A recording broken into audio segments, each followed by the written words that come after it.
So what's the one thing I would tell somebody if they want to be a better leader? I think it probably is similar to where you started, honestly. It's if you will lead for the benefit of others, you'll always have influence and you'll always have satisfaction. Mm. That was almost profound. There you go. Remember that? Yeah.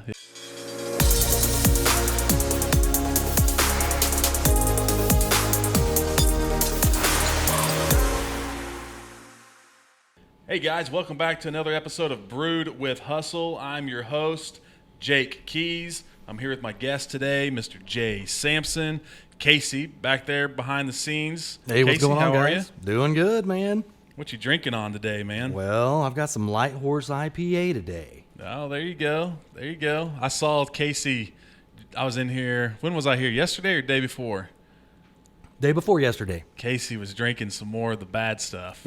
Well, hey. It wasn't the worst it could be, though, but he had the tall can of, what was it, Modelo? Oh, yeah, Modelo's good, man. There you go. That's what they call leftovers. Yeah. Hey, if you drink only good stuff all the time, then you never know how good that good stuff actually He's is. back on the high-end stuff today. That's it. So, Casey, what did you think about our last episode with Shanna? She's pretty inspiring, and I'm kind of glad she jumped out of her comfort zone and started going that way. So, you know, I look forward to seeing what the future has for her, for sure. It's pretty cool to see somebody in the beginning stages, like the fear, the unknown, all the stuff they're going through. I can't wait to have her back like in a year and kind of see where she's at, all that kind of stuff. Casey's kind of in the same mode a little bit, and he's really starting to jam out some photography work and getting some business there. His podcast is really taking off. Casey, why don't you tell everybody about your podcast? Well, it's kind of nerdy. You know, it's mainly about RC aircraft, which it's called the RC scrap pile, and you never know what you're going to find in the scrap pile. So it's not just RC aircraft, but it's kind of centered around that. Yeah. All right, man. Well, let's get to the interview today. And before we introduce Jay, I just wanted to we talked last episode, you know, I want to start kind of at the beginning of these episodes really going into some stuff that's on my mind or something I want to get out there. And since I have Jay here today, we're going to talk a lot of leadership. Something that's really been on my mind lately is servant leadership. Just that idea of always being in service of other people, providing value for other people. I used to have something on my background on my phone, and it was from Gary Vee, but it just said 51/49. And it was a reminder for me to always provide 51% of the value in any relationship that I'm in. Always be giving more than I'm taking out of every relationship. Yeah. And so that's just something I want to put out there. Those of you guys that are watching, listening, that are new to the whole leadership, entrepreneurship thing, especially in the very beginning stages, I would definitely focus on providing value. What can you do for other people when you're meeting people? Hey, what can I do for you? Provide all of that value. In the end, it really comes back to you and pays off big time. So we're here today with Jay Sampson. As you can see from the logo back here, Jay's got a couple different things. He's got the Sampson Group, and he works with Giant Worldwide. Jay is my leadership coach. We've done some work together. We're going to do a lot more work together. Basically, the goal at Giant is to raise up healthy, liberating leaders who know how to raise up other healthy, liberating leaders who create organizations that everyone wants to work for. That's why I really work with Jay. We want Skydance to be a place that other people want to work for. Jay, how's it going, man?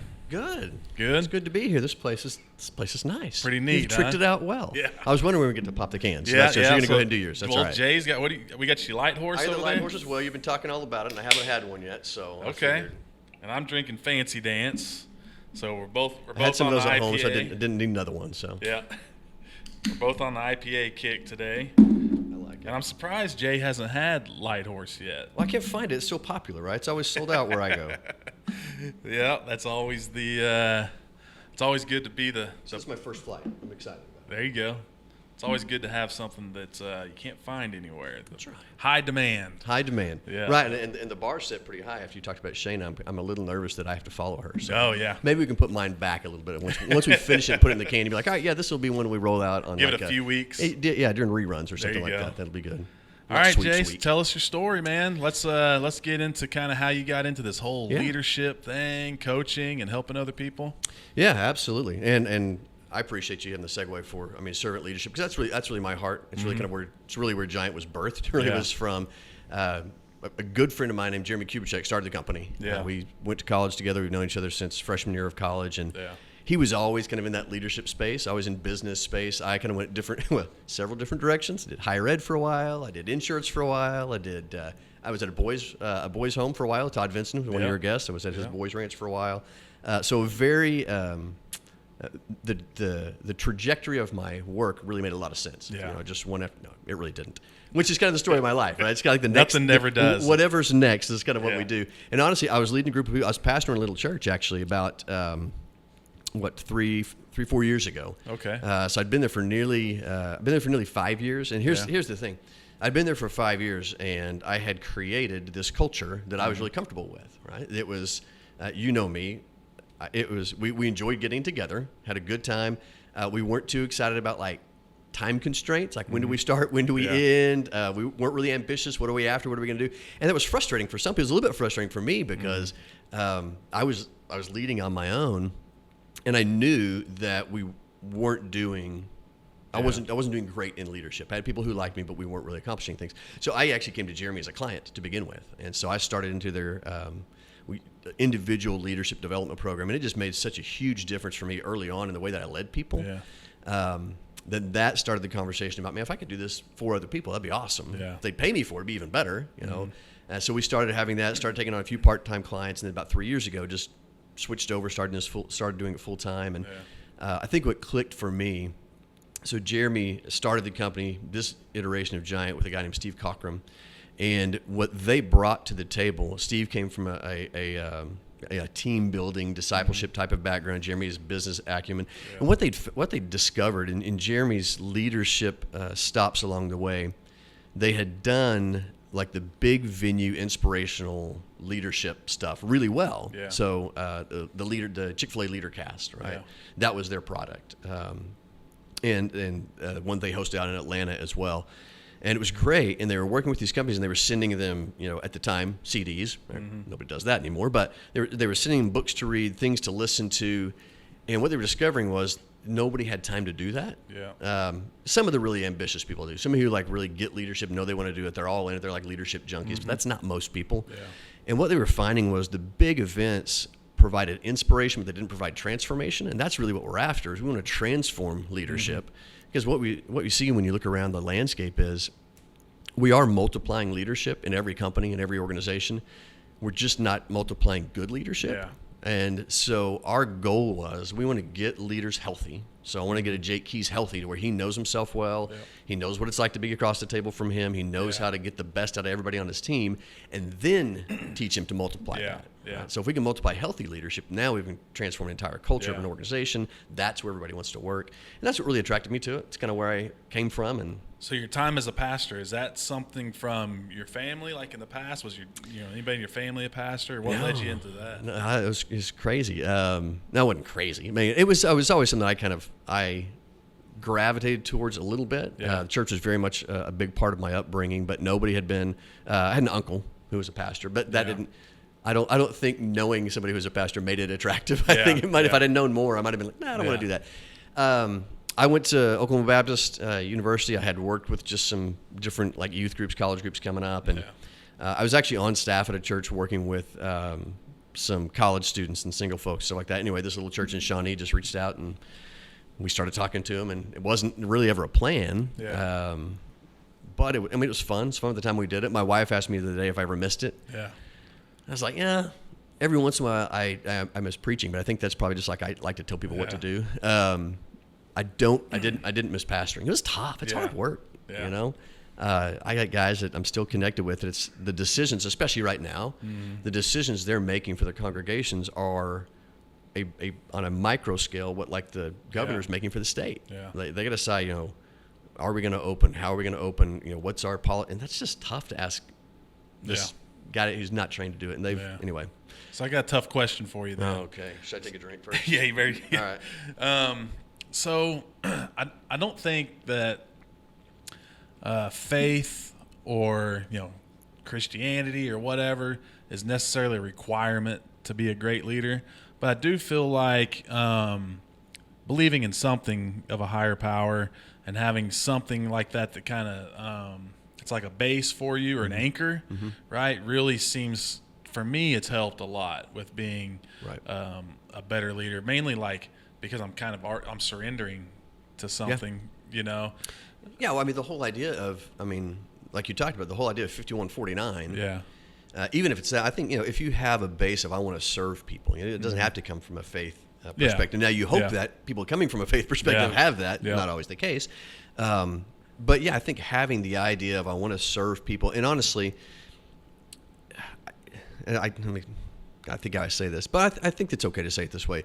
Even if you think that my serving other people is the best way for me to win and get what I want, winning can still be your motivation. But connecting with people and utilizing people as resources, right? Not expendable commodities, but like resources. I'm going to invest in you. Any leadership book that you read, well, Good to Great, right, is the classic one. What was the difference between those good companies and those great companies? A lot of times it was the humility and the responsiveness of the leader. If you don't have, I would say, if you don't have an underpinning that is somewhat driven by, I want to create create good things for other people, whether that's opportunities or income or whatever it is, it's not going to be particularly sustainable, right? So if I'm just driven by, I want to win, I want to get to the top, I want to make more money, I want to have more power, you never get there, right? You never have enough money, you never have enough power.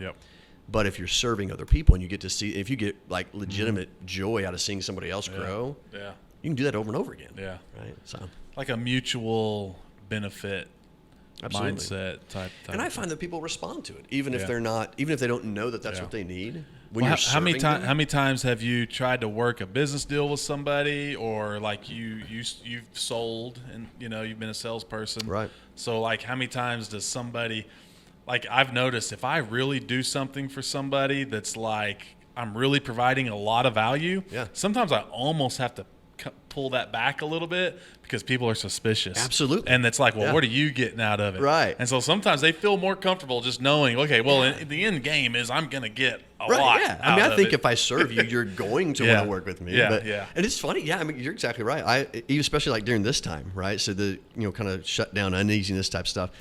I would reach out to people who were clients and who were going to be clients. Like some of them pushed pause and something, but I just reach out to them and say, hey man, how can I serve you? How are your people doing?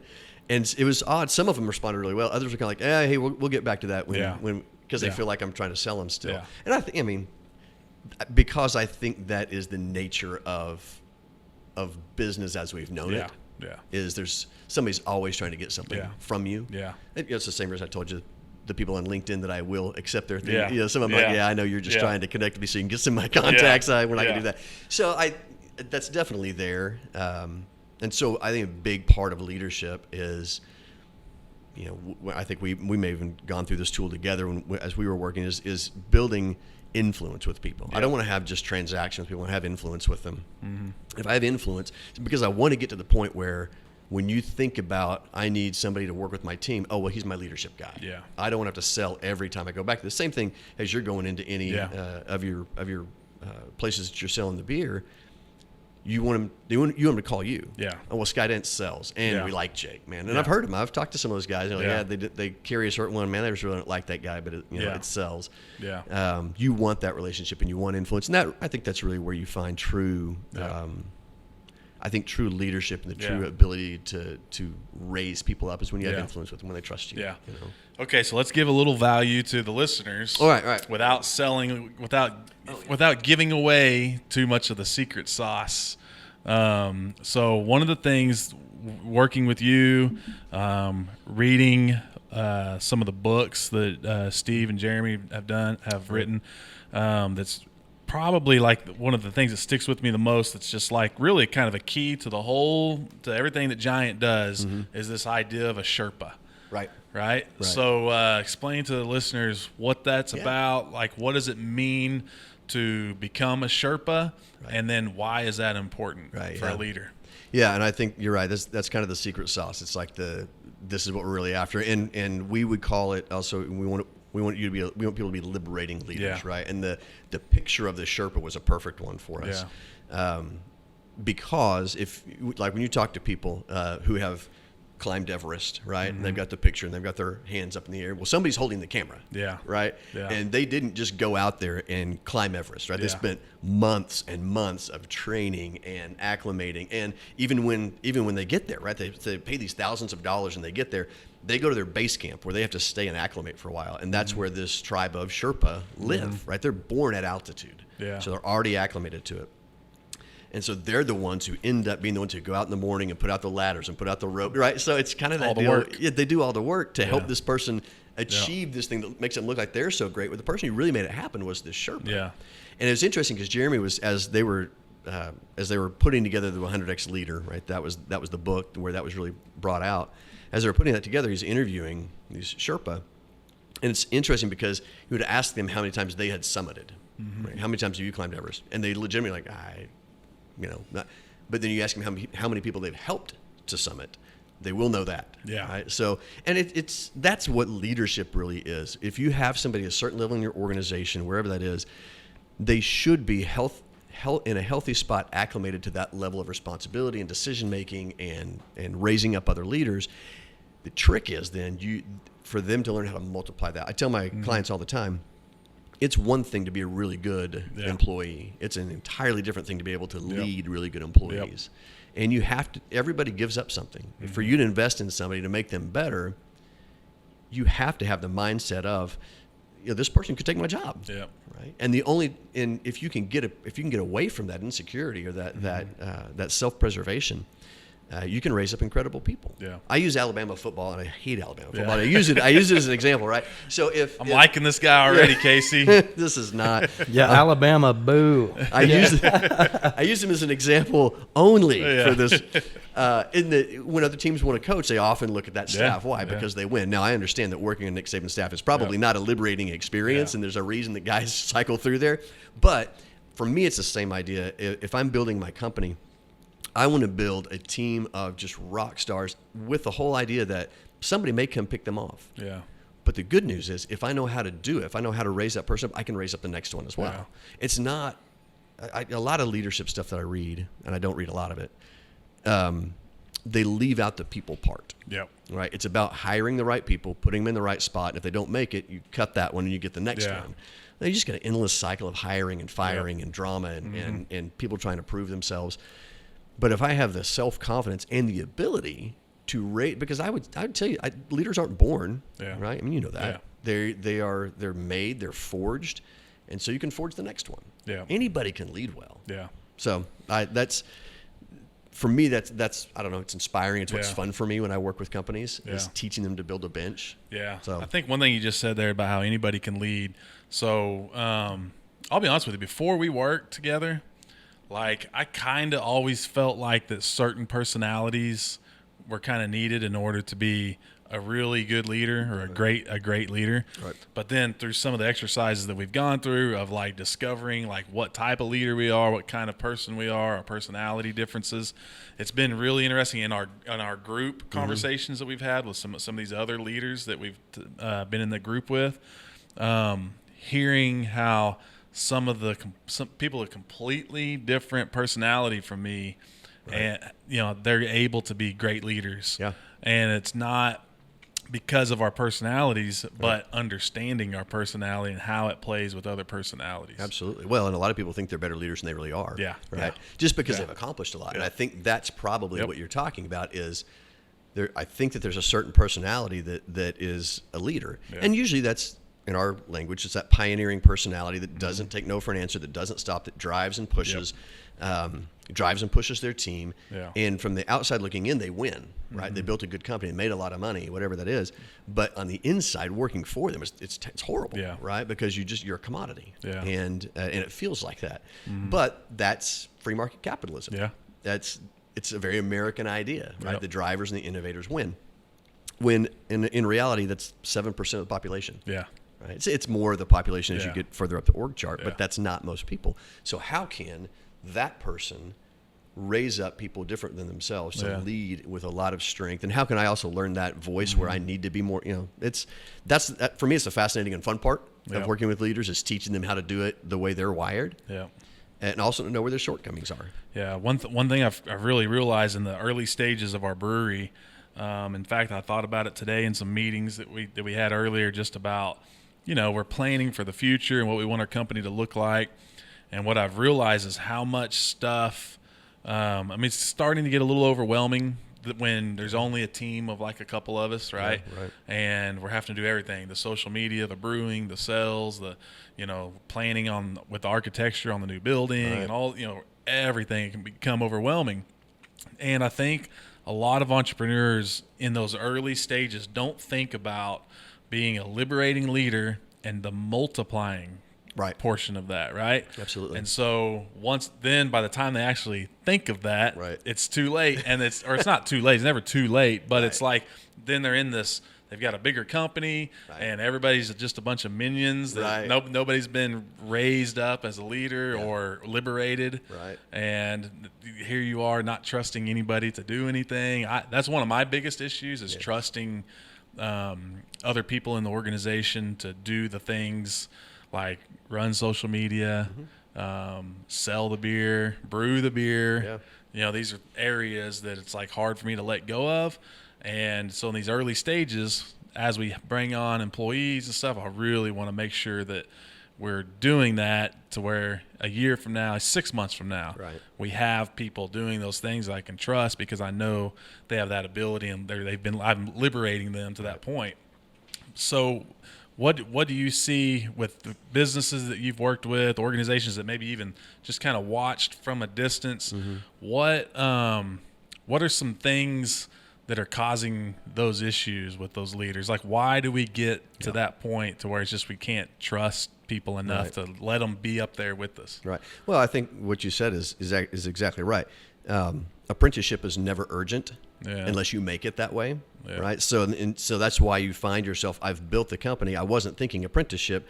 Now I can't go anywhere. Right now I'm working all the time. I'm working in the business. I can't work on it. I don't have time to do it. And I don't have anybody else that I trust because I didn't bring somebody along. And so now, and that's usually where we get a chance to step in with companies, is there's pain, right? They've grown so fast, and now they have pain because they're like, we don't have anybody else who can do the stuff. Or they're having infighting, and they've realized the culture is not good. So anytime there's pain, that's a chance where we get to step in. And in one program in particular that we do with companies over a year, towards the end of that year, we really start talking about mentoring and apprenticeship. And there's a picture that we show as part of one of these presentations it's a cobbler, right? It's an old guy teaching a young guy how to make shoes. Yeah. Right. And it's a perfect picture for us, because it's like, could the old guy do it better? Absolutely. Could he do it faster? Absolutely. Can he do it forever? No. Right. So he's got to have somebody who can pick up the mantle and do that.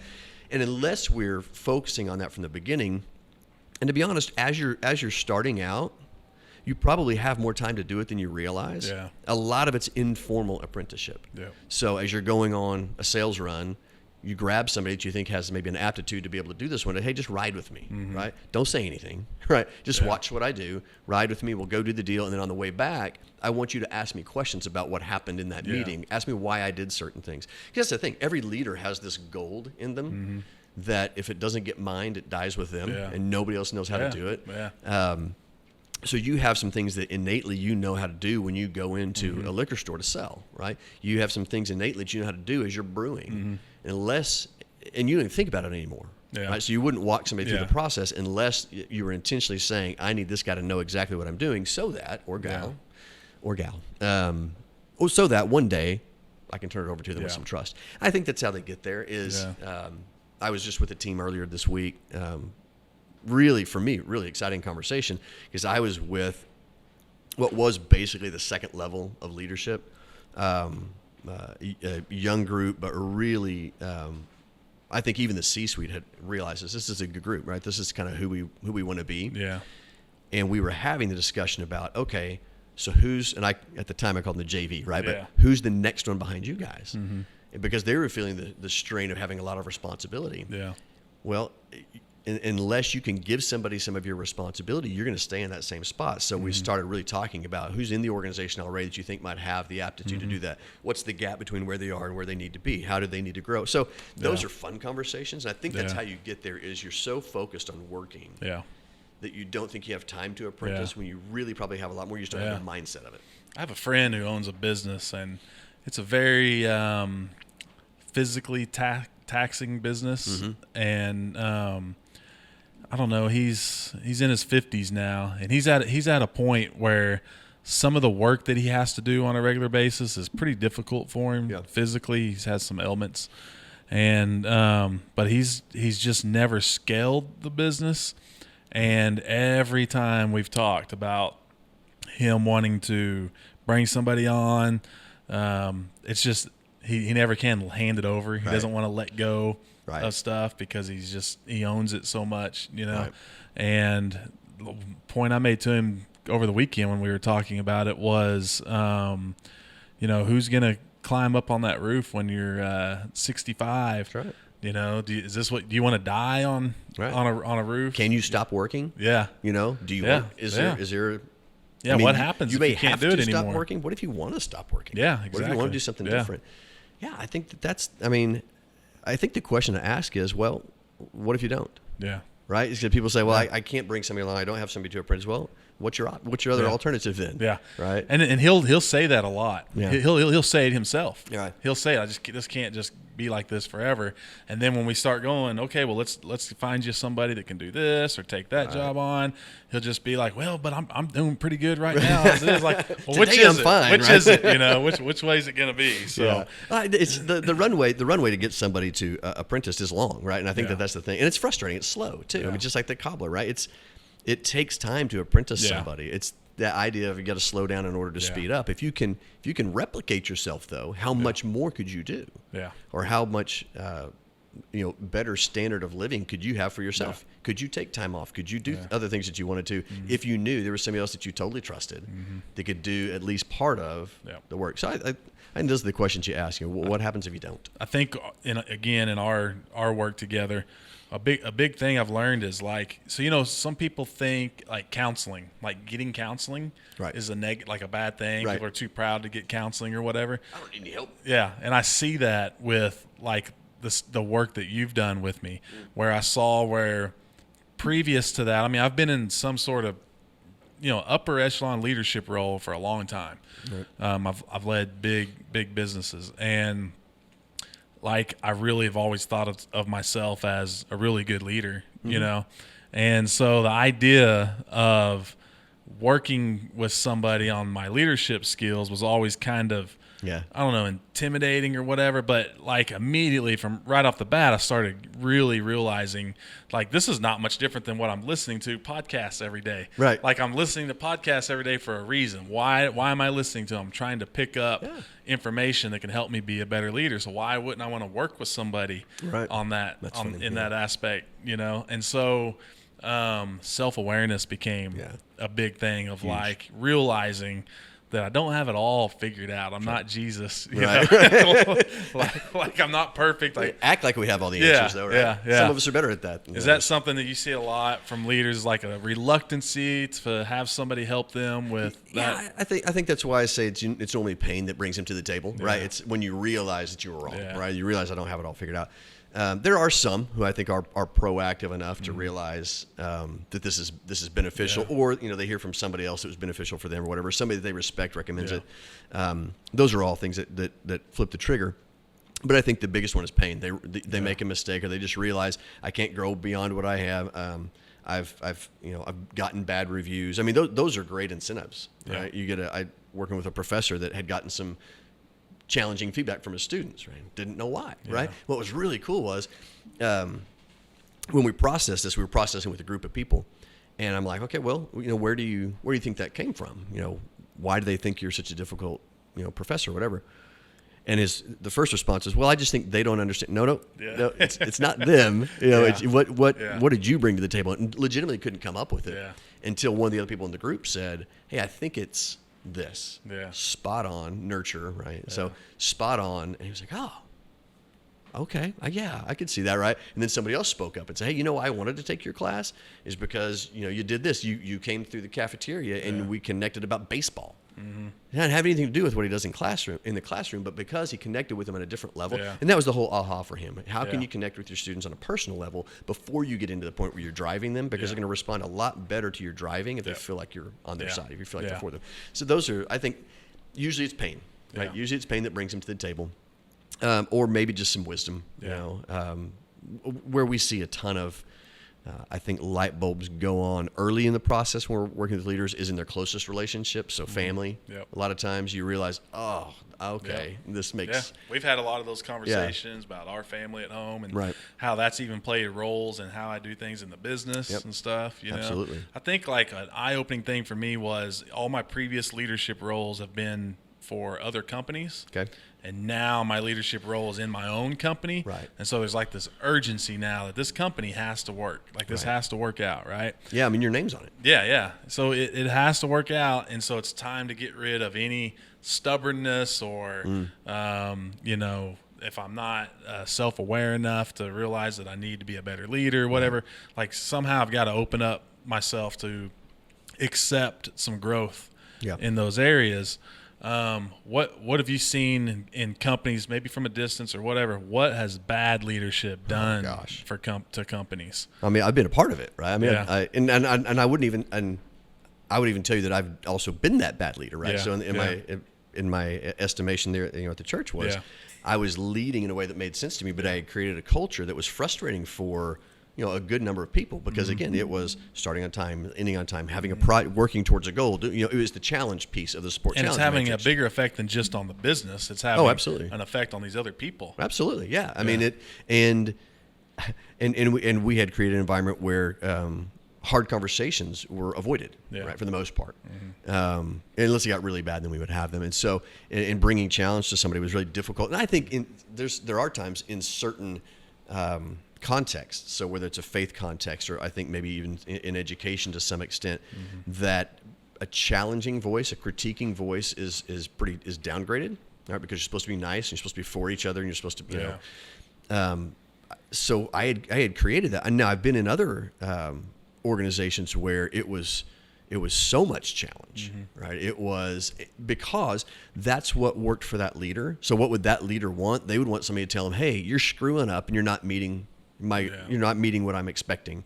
So either you start doing it or you're fired, right? And for them, that would have been, dude, I'm going to kill it. Well, for, you know, 3/4 of the people they're leading, that's just demoralizing. And it's creating this toxic environment of fear and manipulation and people wanting out. And that's what they were seeing was a lot of turnover. So when you look at organizations like that and you see a leadership that isn't responsive, I think that's the biggest difference. Responsiveness in a leader. If a leader's responsive to challenge and open to the idea that maybe I don't have it all together, I can work with them. If they're resistant to it, there's just not a whole lot you can do, right? So if you bring, hey, listen, this is what you're doing. When we were in this meeting the other day and you said this, here's the effect it had on the room. You can't do that. Oh, that's, you know, there, I got to hire new people. Well, we've talked before about the difference between respond and react. Right? Absolutely, yeah. Where if you go to the doctor and you have cancer or whatever, they give you medication, and then you go back a week later, if they say, you know, if everything's working well and the medicine's doing its job, they say your body's responding to the medicine. If the doctor says your body's reacting to the medicine, that's not good. It's a different message, exactly. Totally. And I tell people all the time, you know, there's a, you know, go back, use your medical example. If I break my arm, right, if I mess up my shoulder, right, I got two options. I can address it or I can accommodate it. Right. So I can either go to the doctor and say, let's have the surgery, let's do the thing, or I can just be like, I'll just raise my arm differently than I used to. And depending on the stage of life, I might make a different decision. You know, I'm 80 and my shoulder goes out, I'll be like, it's fine. I don't really use that shoulder anyway. But it's, you know, so acclimating it can work, but it won't work as well as it could. If you address it, then it can become healthy, it become functioning. And the same thing's true with any organization. Right? If you get a stress fracture in your organization, you can accommodate it, hire some more people, put a Band-Aid on it, just move on, don't talk about it, whatever. Or you can address it. And that's the beauty for me of pain in an organization. You have a bad quarter, right? Well, great. Let's not waste that. Let's sit down in this bad quarter and where did it come from? Where did you see the stress fractures? Because the tendency can be we got to overhaul the whole thing. Well, probably not. There were probably some things in there that worked just fine.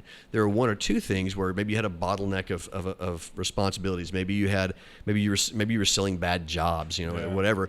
Let's look at the thing that's actually happening and let's address that. And if that can get healthy, then the whole thing's better. So that's why I love working with leaders, and I love working. The leaders I work with are responsive. They're willing to say, "Hey, we need help. Come in and just tell us what you see." They're going to do it. They're not going to do it. That's up to them. Yeah. But going in and being able to diagnose and say, "This is where you're going to see the most benefit the fastest." That's a lot of fun, and the leaders who respond to it. Yeah. And it's not something they would do on their own. That's why they're not doing it. They have the problem. They would fix it if they could. Yeah. But when they respond, they do it, and it works. Yeah. Great, then we'll keep that and we'll do it again. Yeah. So one of the signs of a great leader is being able to make the right, not always the right decision, but make decisions in a key moment or during a challenging time. So we've been dealing with COVID now for several months. What are some things that a great leader, whether it's a leader of a company, leader of a church, a leader of your household, what are some things that those leaders need to have at the front of their mind right now during this challenging pandemic time? Yeah. It's a great question. And I've seen a few approaches to it, right? We talk a lot about hustle versus scurry, right? So you walk into your house and you flip on the lights and you have roaches. What do? They scurry, right? Yeah. They just wherever we can go. There's no rhyme or reason. We're just getting out of the way. You kick over an ant pile. It's very different, right? That's hustle, right? It's like, all right, everybody get to work. And I think that's kind of what we've seen in some different organizations is at the beginning, there was just a grasping at stuff, right? Oh, we got to, what can we do? Got to do something. Then we had other organizations work with that pivoted really well. Figured out, okay, well, we can still accomplish what we need to do. We can do it remotely and all those type of things. Well, I think one of the biggest challenges is you do have to make that decision, but it's so important, whether it's an advisory panel or it's your entire organization. It's so important to hear from the different voices at the table, because then you can get a feel for where are my people and how then can I create something that's going to provide them a sense of stability with some honesty. Because if you ask your people, we did the 5 voices stuff. You're gonna get very different perspectives of what's happening. Yeah. So my more guardians, and this happened early on in the pandemic. So some of my guardian folks I was working with. So guardians are this very very present oriented factual data gatherers, right? They want to gather data so they can put it in order and figure out what's going on and what do we do next. Well, they were gathering all this data, but none of it worked, right? So they were just, they were binging on news programs. They were saying different things, and they were trying to, they're reading news articles. They're looking at, God forbid, Facebook for all of their medical advice. Yeah. And they're grasping all that, but the data to make so it's like fatal. Like a lot of they were spiraling because it's like, I can't make sense of this, and my life is built on making sense of things, right? So if I hear that from my people, what do I want to provide for them? I want to provide for them something fairly quickly, but also factual, right? The superintendent at Duncan Public Schools, they posted the letter on Facebook, and he had written this brilliant letter, basically saying, it used humor, which is always helpful, but basically saying, I would do anything to have a normal school year. Yeah. But this is not going to be a normal school year. So here's what we're going to do, and here's where I'm going to be. So he was just upfront with it, right? Yeah, guys, this is not good, but it's also not fatal. Right? Yeah. And so then you're going to have you're going to have others in there, and this was probably me a little bit, where there's just like hyper generation of ideas, right? Well, we could do this, and we could do this, and it was like you got to land somewhere and do something. So I think the best leaders they get a pulse from their people, whether that's an advisory group, if you have a bigger company, just have the voices represented, or it's polling your people, get a sense for where they are, because a lot of times there's some good ideas in there. Yeah. Then because heavy is the head that wears the crown, then you do have to get that information, make a decision, make it early enough that those of your people who are geared for data and security, got to make it early enough so they can get used to what the decision is, and don't be making new decisions every week, because that's super frustrating. Yeah. And we've been through that a little bit with an organization that we're affiliated with, where the decision-making process was so delayed, and the input of information was not really sought. Yeah. It just left everybody kind of sitting going, Yeah. what are we going to do? And now it's just too late to do anything, right? And honestly, that's my MO in life. It previously was, because hard decisions are difficult to make, and somebody's going to be mad about whatever decision you make, and that's leadership, right? You're not going to please everybody, but I really wanted to. I would put off decisions until, well, there's really only one decision we can make now, or somebody else makes it. And now I'm not the bad guy. But I know that about myself now. So anyway, I think that's probably, when we've seen people do well, I think it was that. They had a finger on the pulse of their people. They made a fairly quick decision. They communicated it well. And then they went that direction. And I think even with the caveat of, we're going to do this for now, and if we need to make a change later, we will, but this is how we're going to work for the next 2, 4, 6 weeks, whatever. So the willingness to make a decision. I definitely think one thing I've seen in the past, and like people not being present as the leader, like not being there for the people to see, to know that, okay, he's in this with us. Totally. You know, the superintendent at Duncan, right? So he put down, you're gonna see me at your schools. Every school in this district, you're gonna see me there once a week for a couple hours. The weird guy walking around, right? Whereas other leaders, you've been like, well, and you talked about you know, maybe the first decision we make, or the first pivot we make isn't successful, or doesn't work the way we want it to right off the bat. Right. But to me, one of the main keys to being a great leader is being willing to make that decision. That's right. And one thing I learned in my previous career was, you know, there's a lot of politics where I was at, and a lot of people were afraid to make decisions. There were a lot of people that had aspirations of doing big things, but they never wanted to be a leader because they didn't want to make that wrong decision and get fired or whatever. But then what I learned was I became valuable to the people that I worked for because they were basically politicians. Okay. And I was willing to make those decisions. And I made a lot of decisions that were not popular decisions, but they liked it because they didn't have to make that decision. So you're the guy. It's crazy. But I become valuable to them because I'm the guy that'll make the decision. Absolutely. I'm the guy that'll take the beating, you know, or take the glory when it's right or whatever. Well, and I think that's true too. And the culture that you create as a leader, you know, to your point, are you creating an environment where your people who want to aspire to something can't because they have to be perfect, right? Yeah, and is failure viewed as a fireable offense? Well, if it is, then guess what? You're not getting very many creative people. But I almost feel like that fear of making the wrong decision is not very factual. Like it's not. There's some of it's real fear, right? But like, I don't know. Not everybody's getting fired or losing everything they have on all the bad decisions. I'd be homeless right now if that was the case, you know. And communicating that to your people. But it's so, even with entrepreneurship, right? I mean, you're never going to be an entrepreneur unless you're willing to say this could fail miserably. Right? I think it's a good idea. Now, wisdom says, take your good idea and take it to some, you know, some factual people and say, here's my idea and I think it's going to work. But if, you know, to be an entrepreneur at any level, whether you're inside an organization or you start your own deal, you have to be willing to fail miserably. And honestly, I learned that from one of the worst leaders I ever followed. Was I learned to call failure a failure. Beforehand, calling something a failure for me was like so personal. It's like, I'm a failure, right? I wasn't what everybody wanted me to be. And we had tried something and failed, and I remember this meeting. He's like, so what do we call that? It was like, it's a failure. It's like, we tried to do it, we didn't do it. It's a failure. Let's get a new idea. I was like, like that was mind-blowing for me. It's an occurrence, not a trait. That's right. Yeah. Great. Yeah. Not a badge. That's right. It's not, you're not a failure, but that idea failed. Yeah. And that's just different people, you know. So one of the, going back to the COVID situation, like, how do you balance as a leader that maybe like somebody like me has a strong desire to always put a positive spin on things, right? Positive mindset, positive. Some people don't want to hear positive all the time, right? They want to hear the facts. They want to hear you acknowledge the fact that, hey, you know, there's a pandemic going on and we may all shut down. There is a possibility.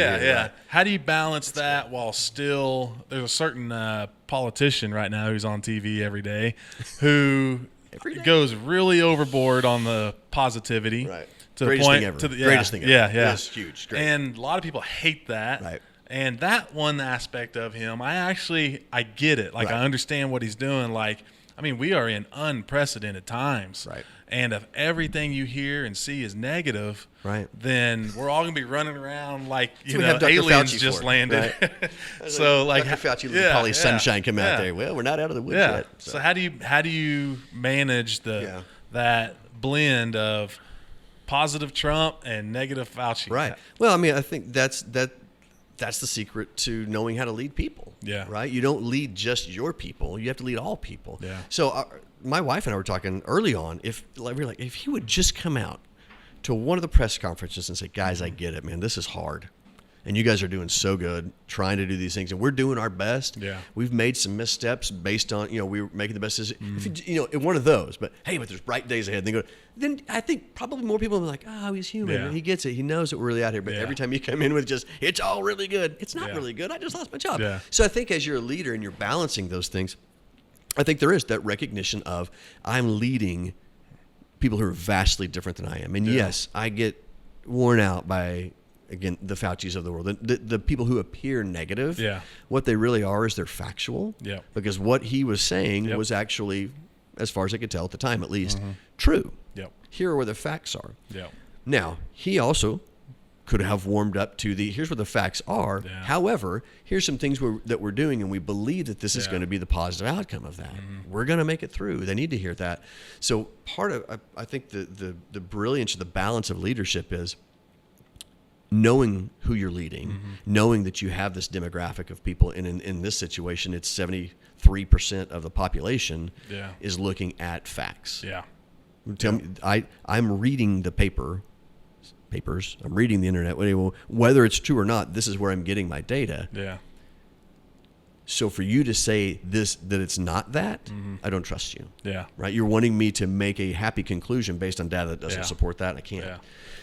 Every time Fauci's on TV, and then I get on social media afterwards and see everybody's reaction, you know what famous line always comes to my mind is, "You can't handle the truth."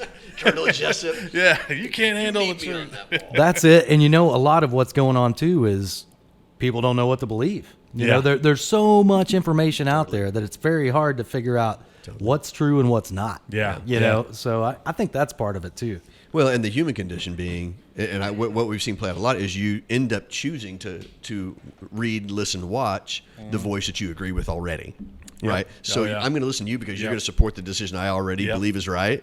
And now all of a sudden we're just drawing camps and Yeah, I'm just full conspiracy all the time. I don't believe anybody at this point. Nobody is right. Right, yeah. You're trying to pull something over on me all the time. I'm a big believer, and this might be kind of not what people want to hear. I'm a big believer. That's what you build podcasts on, right there, buddy. That's it. I'm a big believer right now that our country as a whole, and I'm not talking about politically necessarily, even though I am throwing that into the basket. I'm seeing it in business. I'm seeing it in families a lot. But I just feel like leadership is lacking a lot in a lot of areas right now. Totally. I mean, why do you think that is? Has our culture changed? Do we not like leaders? Well, I mean, we certainly don't trust them, right? Yeah. I mean, I was thinking about this the other day, and I you always think that the decades ago were the golden ages, right? Yeah. Everybody was great and happy. Well, not everybody was, The but greatest generation. yeah, your people were good and happy, so we're happy about that. And I look back at even at like the advent of the celebrity presidents and politicians. Look back at the Nixon era when all of a sudden we really can't trust these people, and I think we fast forward. There's just a fundamental lack of trust in leadership because of what we've seen, and I think part of it too is probably to your point that you're not addressing. You're not addressing reality, or you're not talking to me about a future. You're not meeting. So the biggest difference that we see in communication in people, right? You have your present-oriented people, you have your future-oriented people, you have your fact and thinker-based people, and you have your relational feeler-based people, right? So you've got those are the biggest parts of dissonance that we have. And if you can't address both or all, all four of those things, then you're gonna lack in that. I honestly think, if you ask me why do I think leadership is lacking, I think it's because people don't know how to do it. Yeah. I mean, honestly, nobody accidentally but is a good leader. Yeah. Right. This is the whole thing that we have been working with and talking about is, in order to calibrate, right, supporting people well and challenging people well, giving people the truth while giving them hope. And in order to do that, you have to know who they are. You have to know who you are, know how you come across, know what your tendency is. My tendency is absolutely, I want to gloss over reality and go right to, yes, but here's what could be. Here's where we're going. But if I don't recognize reality, I'm not going to be able to bring that 73% of people with me. Yeah. And I honestly, I mean, that's why I think leadership is lacking, is people just don't know how to do it. Yeah. And they've gotten to where they are by sheer either, force of will or political maneuvering or whatever that is. I think it's from kissing ass. And there's also that, a lot of that. Right? Yeah. Which it's hard to find. It's like even hard to, so shameless plug for the Morning Brew, which is one of my favorite go-to, pieces of information. Yeah. Just a daily newsletter that is kind of, here's the stuff that happened or is happening right now. Here's kind of like the big headlines, and it's not commentary. It's not here. Here's how you should feel about it. A little bit of a light hand, a little bit of a humorous look at it, but here's what's happening.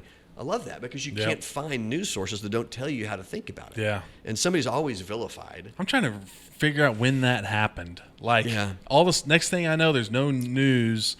Like when I was a kid, if I thought of CNN, I thought of like breaking news, something happened. Right, it's just everybody's and opinions. You trusted the news anchors, right? Yeah, the news anchor came out and I trust Dan Rather, and, Tom Brokaw. These guys are men.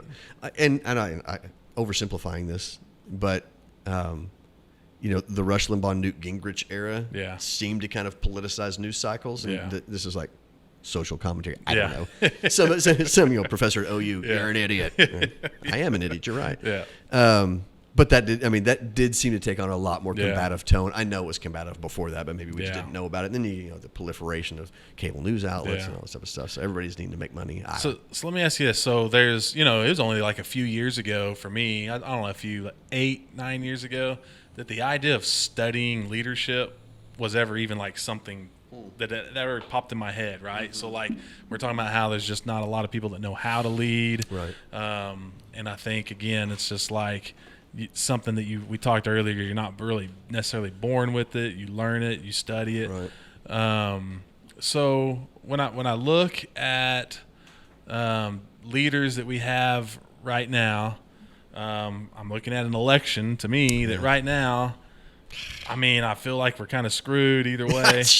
And I'm not trying to get super political, but I also look at all these people that I've studied in leadership that are some, the John Maxwell's, there's these great minds out there who are these experts in leadership. Now, have they been tested to the point of a president? Right.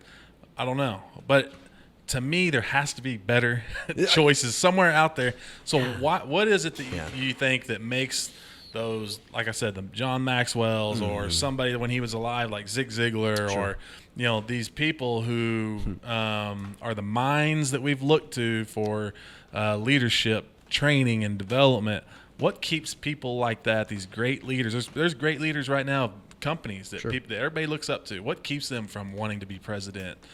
Well, now I say that, but I also say, like, who would ever want to be president? But I mean, why aren't these people? Yeah. Why don't we have those people? Why don't we have an actual from? good leader who's rising into leadership? I mean, I'm sure that's a multifaceted answer. And part of it is too. I think some of the talking heads, if you will, in leadership circles, it's easy to do because it's all theoretical. Yeah. Right. Here's how you should lead. Now, if you've ever actually been in one of their organizations, I would be really interested to know, is that what it's like to work for you? Yeah. Or is this just best practices that would work? Yeah. And then, there's so much. It's such a cost to be a politician, James Langford is a friend of mine. I look up to James a lot, really think highly of him, but I don't know what he does day in and day out. And I can't imagine what he does day in and day out. And I thank him for doing it day in and day out, but I'm like, I have no interest in that. I would love to. It's something like that'd be great to be a politician because you can help people and bring people together. But doesn't seem to be what it's about. And you hear a lot of times about the real decision making, real things get done actually by so much less people. The president is the mouthpiece, or all these people are mouthpieces, but lobbyists, real legislation gets done by other people. It's just such a I just can't imagine. I mean, Yeah. you right? You kind of have to be a Trump to want to do something like this. Yeah. I mean, not like an endorsement, but only somebody that's that, Their goal is to be the most powerful man in the world. they think they're leader just of the free smartest world. dude in any room making every right Yeah. decision. How It else could you takes some survive? ego, yeah. How else could you survive? It's like they always say, dude. They all walk out of there with gray hair. Oh, absolutely, man. You know? The presidency So ages Biden you will like be safe. He's Oh, already got gosh. gray hair. He Biden won't may have not to- walk out of there, man, if he gets in there. Yeah. So, I'm with you, man. I keep thinking, man, there's such a window here. Yeah, For your party. yeah. You could roll somebody up there that would be like, and they Yeah. not. I don't. So anyway. leadership can be pretty exhausting, Oh, yeah. tiring. Oh, yeah. In your mind, what are some things that leaders should be doing on a daily basis to kind of keep that energy fed, the mindset going to where, because when you're a leader, and especially if you have a big organization, Right. You go to work every day, you show up at the office every day, people look. I can't tell you how many times before I was in a leadership role, when my boss would walk in, I would look to them, just what's their face look like today, Right. and that would tell a lot about how my day That's is going right. to go. Right. This is what today's going to be. Yeah. Like. Yeah. So what are some things Yeah. personally that you need to be doing as a leader to be able to keep up that energy, the positivity, or all the things that we've discussed right now, and to be that leader and that person for those people? I think probably one of the most important things, right? Self-awareness. You got to know, you got to know what your gears are, right? Yeah. You got to know when and how much you need to shift out of work gear and those type of things. We talked about. We've talked about that. Like, there are certain relational gears that we have to be in at different times, right? And when you're at work, it's always fourth or fifth gear, right? It's always just head down, cranking stuff out, or it's multitasking or whatever. But you can't stay in that, right? So how do I shift out? And how the bottom line is, if you don't manage your margins, nobody else is going to do that for you. As a leader, people will take every bit of time that you let them have. Yeah. So you have to draw the boundaries, and that has to be drawn by knowing yourself pretty well. Some people don't take as much, like. As an extrovert, I can't. My batteries can be recharged by external stimuli, right? So I can be with people, or I can be with ideas, and that is exciting to me. I cannot be left alone for very long, right? Don't give me a spreadsheet because I'll fall asleep. But knowing that, like, if I have a day, so I think one of the questions that you had mentioned before the podcast was. What are some things, what are some rhythms that you get into or whatever? I have noticed, I'm not a morning person, but I have noticed that if I don't wake up early for me, it's not early for you. Yeah. If I don't wake up early for me and get into my own rhythm, so I'll get up and I will, I'll read scripture, or I'll have a to-do, I'll have a pad of paper by me, because I know as soon as I sit and I'm quiet, all the stuff I need to do is going to start popping in my head. And if I don't write it down on a to-do list, then I won't be able to focus. And so I really try to spend that first 30 minutes, hour in the morning, just kind of thinking, being present, centering myself. There are things that I'm concerned about, and so I want to think, okay, what's reality here? Okay, this is, and get the low-hanging fruit. What are the things I need to do today? And if I don't do that, I've realized that I wake up and the day just happens to me. Yeah. Right. And so I end up being really reactive. I end up wasting a lot of time, right? Because I didn't plan it well. And something happens, I handle it, and I'm like, and I'm done, right? Let's see if baseball's on, because it comes on early now. So I have found that that's a rhythm that I kind of have to get into. And if I don't carve out time to sit at my desk and do detail work and think through clients and think through projects and things like that, if I don't do that, I won't do it because I don't like it. But if I don't do that, my whole week is messed up. So I try to do that on Monday morning. Right, I try not to make a lot of appointments on Monday morning. So I'll just sit at my desk and make myself think about strategy and structure and those type of things. Because my real tendency is, hey, let's see somebody go grab a cup of coffee. I wonder what Jake's up to today. Because I enjoy that. It brings me energy. The rest of the day, though, rest of the week, though, I can go. I don't need a lot of alone time. Now, there's other people. So my more introverted friends, man, if they've had a day full of meetings, golly, by that 3 o'clock meeting, they're running on a quarter tank of gas, maybe, and they're in the eyes glazed over. You're not getting their best ideas. So you have to monitor that as well as an introvert, where you're peeling away and you're spending some time on your own, and you're, and that's, as a leader, I think in order to bring the best for your people, you have to have you have to have that mental space, whether that is with ideas or whether that's on your own or whatever. That's the only way your energy stays up. Do you have any sort of like in your routine or like whether it's daily or weekly, time set aside for self-development? Like I feel like it's important for me, and I think it might be different for everybody, but like for me, I feel like I need a certain amount of time every day to learn something, to strengthen a skill or develop myself. Because we were talking earlier about, something happens, COVID, right? And then how do leaders react to that during this troubling time, right? And so for me, I feel like a lot of stuff for me has happened. Again, I'm a person of faith, so I feel like things have happened for certain reasons at certain times to lead me to where I'm at. Sure.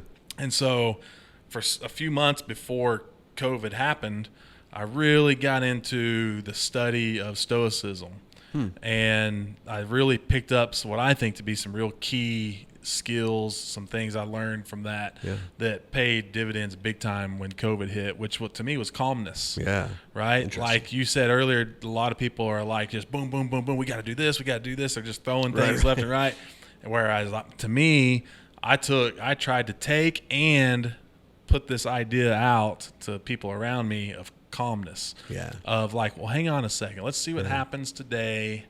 And let's really think this over for a minute. Let's not, just because something out on the outside happened doesn't mean I have to have a reaction right away to it, So just because I read it on Facebook doesn't mean I need to respond to it. So some time, self-development, that really helped me during that time. Is that I should do that. That's probably why you have the podcast, right? I know. No, that's good. That is really good. I tell people all the time, I'm not a big reader. I have a bunch of books I want to read, but I don't know. I think I tend to be like, I get it. I read like the first chapter or two. I'm like, I get it. It's basically saying the same thing. Yeah, I never was either until the past year and a half. And then you probably really started to grow. I would read a page and fall asleep. I'd be like, forget this. Yeah. Reading, I could be doing something else, something much less productive. No, I think that's good. I have tried to get a little bit more, and like I said, that's why the Morning Brew was helpful for me. I try to get a little bit more read into what's actually happening. I always just got really frustrated because I didn't like being told what to think about different events or whatever. But things like again, like the Morning Brew, oh gosh, what's the name of the magazine? Not a subscriber anymore. The Economist, right? Yeah. Great magazine, based out of Europe, but it's reporting on economic news. And what I was told, this was years ago, was if you want to know what's going on in the world, read the economic news, and that'll tell you what's happening and what's going to happen, because it's all driven by that. And that's just, sadly, that's true. Yeah. Right? But I don't have, and that's a good challenge I'm going to take for today. I don't have a regular routine for that. So I hear you. All right, man. So what does the future hold for Jay? What are your big picture plans? What's Jay doing in 10 years? Whatever comes next. I'm just kidding. Whatever happens to me. Yeah, right. That's been my MO so far. It's serving me well. I'll just stay with that. You mentioned the things happening for a reason when they happen and those type of things. And as a company, it was really interesting to see in the fall of last year. We've been talking about it for a while, but in the fall of last year, we really, like the headquarters part of our company, really pivoted to becoming a SaaS plus model, so a subscription type of service. So we have this giant TV, and so a lot of our training, just a really robust, really impressive platform. We pivoted to that in the fall, right? Yeah. We obviously did not know this was coming, but as that happened, as COVID happened, and we all went into shutdown, we already had this platform sitting there where people could use it, and the usage of that continued to increase even during the pandemic periods. And so I think for us as a company, that really is, at least the HQ side of things, that's really kind of a direction that we're going. As a matter of fact, this week they just dropped a whole new update to it, and like a ton of the resources out there are now free, which is exciting. But I think that is, for the company, I think that's the direction that they're going to be, making this platform as robust as it can be, and helping businesses on the inside. I think personally, I just get I get a lot of of fun for me, and I get a lot of joy out of working with a multitude of people. Yeah. So I like getting a group of just 6 entrepreneurs together. We're going to do this core group together. I like having a group of 10 companies, smaller companies, and I'm working with their C-suite, or I'm working with their emerging leaders or whatever. So I like that's my personal preference. I like having a lot of contacts. And so for me, that's kind of, I think, the near future is building that book back up. I mean, COVID hit all of us. I had people that paused and things like that. Some great clients that just continued, and I'm super thankful for them. But building that book back up, and then really starting just kind of look at different niches. I get excited about, like craft brewers. I get excited about, it'd be kind of fun to hang out with those guys. Maybe we can put something together to get those guys together. It's just different pockets. For me, that's fun. I did not know that I enjoyed being an entrepreneur when I wasn't.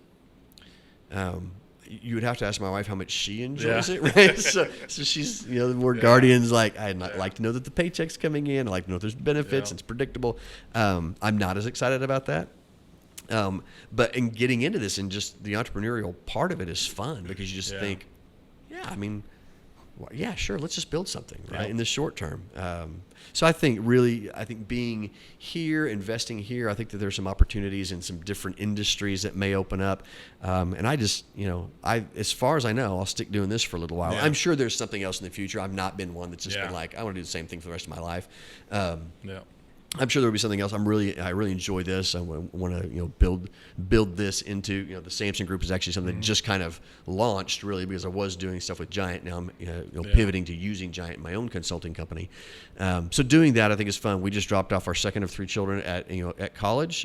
So we've got another one going in another few years. So that's a real marker. It's like, all right, and you'll be liberated. I will be liberated. I'll have this house that there's not people in. So I think we're looking at 3-year window. What do we do there? So.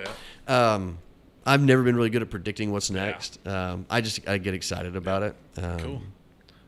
Casey's sending one off to college, right? Yeah, I just bought him a new computer today. Ooh, there you go. Where's he going? Oh yeah, he's going to Rose State. I told him if he would do 2 years at Rose State, I would pay for him to go anywhere he wanted to do. Wow. So Fantastic. If you can prove your worth to me there, then we'll put you wherever you want to go. Rose is a great place, and a client of ours. So there you go. Not mine, but right. Somebody else. So, Rose is a great place, and we know the president there. She's awesome. Yeah.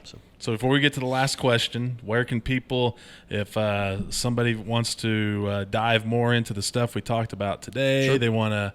They need your services for themselves, their organization. They want to learn more about this idea of this Sherpa guy. This Sherpa thing. Yeah. Where do they find this Sherpa? I want to climb Everest. Yeah. What's the best way to find you or to learn more about you? All that? Sure. You can obviously you can email me. Might be the easiest way. jay.sampson, SAMPSON. We'll put that down here at the bottom of the screen if you're watching on YouTube. Right here at giantworldwide.com. So just email me there. Happy to field questions or whatever.